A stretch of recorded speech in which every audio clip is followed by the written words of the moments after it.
Today I will talk about a movie from 2009 titled Zombieland, full of action, comedy and horror, all compressed into one. So without further ado, let's get started. The movie begins with Columbus, a university student in Texas, talking about how a virus outbreak has turned the world into a land where zombies feed on every human in their sight. He also explains how he is still alive based on some of his self-made rules. Doing cardio, fastening the seatbelts and shooting twice are some basic rules that help him get away from the zombies as far as possible. After successfully getting rid of zombies at a gas station, Columbus explains how he was a loner when the world was fine, and now when everybody has turned into zombies, he misses people. He is heading his way from his college dorms in Texas to Columbus, Ohio, hoping to find his parents alive there. Although he doesn't have a close relationship with his parents, he still wants to meet someone with whom he can talk. As he talks about his desperate desire to see a human face, he witnesses a car approaching his way. Thinking of the driver as a zombie, Columbus hides behind a motorcycle. However, it is later revealed that he is a sturdy man who, unlike Columbus, hates rules, has an obsession with Twinkies and doesn't mind drinking beer while driving. As he is going to Tallahassee, Columbus requests him to travel together, and if he can't do so, he can drop him off near Texarkana. Heading to their destination, Columbus says that teaming up was not his style, but he felt safe with Tallahassee. They come across a hostess truck as they clear the path to pass their vehicle. Tallahassee decides to go down the hill, hoping to get at least a piece of Twinkie. They cautiously open the truck's door and find nothing but blue snowballs. Infuriated, Tallahassee kicks the cake while Columbus enjoys the taste and picks up one for the ride. While sitting in the bathroom, Columbus talks about his phobia of clowns and takes us back to when the virus, similar to mad cow disease, started to appear. Like every Friday night, unaware of the outside world, he plays video games when his neighbor knocks at the door in a panic. Getting into the apartment, she cries and tells Columbus about a strange man sprinting toward her while returning from the bar. She continues by saying that he was neither an alcoholic nor a drug addict but some animal trying to bite her. After Columbus comforts her, she sleeps on his shoulder. When Columbus opens his eyes, he finds no one but a zombie girl attempting to bite him. After running and chasing, he manages to kill the girl. This was the first time he learned about the virus outbreak. Tallahassee gets ready to enter a grocery store to fulfill his desire to find a Twinkie. Columbus seems confused that Tallahassee is risking his life for an old childhood treat. But according to Tallahassee, before it expires, he has to taste the last Twinkie on Earth. With no fear of flesh-eating creatures, he begins to play the guitar to attract the zombies in the store so he can kill all of them at once. As they look for Twinkie, a girl, Wichita, enters the store and asks for help. The boys follow her to the back of the store, where they find her little sister, Rock, who has recently been bitten by a zombie. Rock instructs her sister to shoot him before becoming a zombie. Unwillingly, Wichita takes the gun from Columbus to kill her sister but instead points the gun at the boys, making them surrender their car keys and weapons. After kicking out their bags, the sisters leave the area with Tallahassee's car and head their way to Pacific Playland, the only place west of Waco that is zombie-free. As Tallahassee bursts out his anger on the van and searches for a new ride, he passes by a big yellow car and a duffel bag packed with weaponry. Because Tallahassee intends to exact revenge on Wichita and Little Rock, they travel west. Amid their journey, they come across his old car at the center of the road.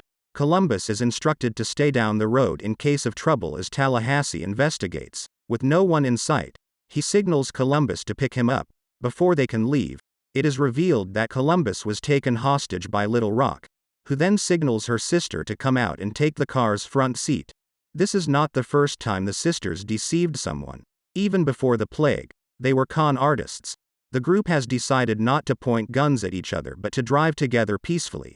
After they tell the boys about Pacific Playland, Columbus inquires if they know anything about Columbus, Ohio. Unaware of Columbus's parents, she responds that the place has become a ghost town and burned to the ground. Columbus breaks deep down after hearing that he no more has a family or a destination and is now an orphan in Zombieland. To take some rest, they pull up near a store. Although Columbus wants to impress Wichita by going in first, he doesn't want to violate rule number 17. Don't be a hero. After killing the zombies, They begin to break things for their catharsis. Arriving in Hollywood, they decide to sleep in style. Therefore, they pick up the map from the road and head to search for Bill Murray's mansion.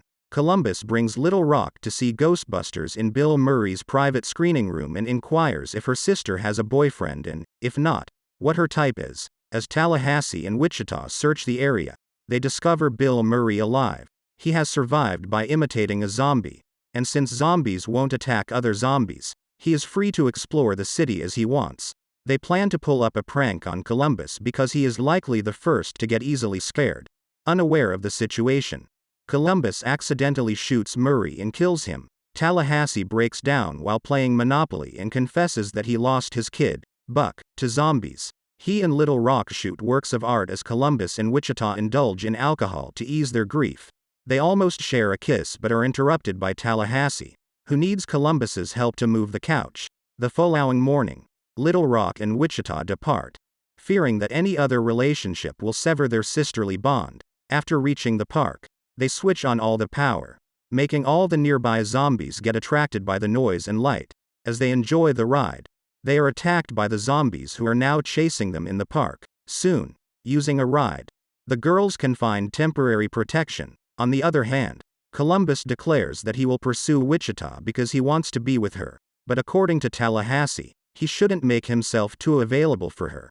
As Tallahassee is leaving for Mexico, Columbus takes out Murray's bike and heads his way to the girls. Unaware of how to ride a bike, he loses balance and falls into the bushes outside the mansion. Tallahassee decides to join Columbus despite having travel plans to Mexico. When they get to the theme park, they discover that Little Rock and Wichita are trapped while zombies are waiting for them down the ride. As Columbus encounters and defeats the ultimate fear, a zombie clown, Tallahassee races across the park, trying to frighten and kill as many zombies as possible. Then he assists Little Rock and Wichita in descending the tower. Columbus is hugged by Wichita, who reveals her real name, Krista. Tallahassee is found in a restaurant looking for Twinkies when Columbus goes to see him. Enraged at the restaurant for the false advertisement, he begins to ruin the place. After hearing a disturbance from the closet, Tallahassee opens fire on it. As they unlock the door, they find the box of Twinkies being eaten up by the rats. When Tallahassee is mourning the delicious treat's loss, they hear a car's voice. Thinking that the girls are deceiving them, they rush outside and find them in the car. But this time, instead of betraying, they decide to trust very few of the humans alive on Earth. Getting out of the car window, Little Rock throws the last piece of fresh Twinkie towards Tallahassee. He bursts into tears and eats the fried creamy thing with relish. Standing outside, Columbus realizes that the two crazy girls in the car and a big guy in that snakeskin jacket were closest to something he had always wanted but never really had.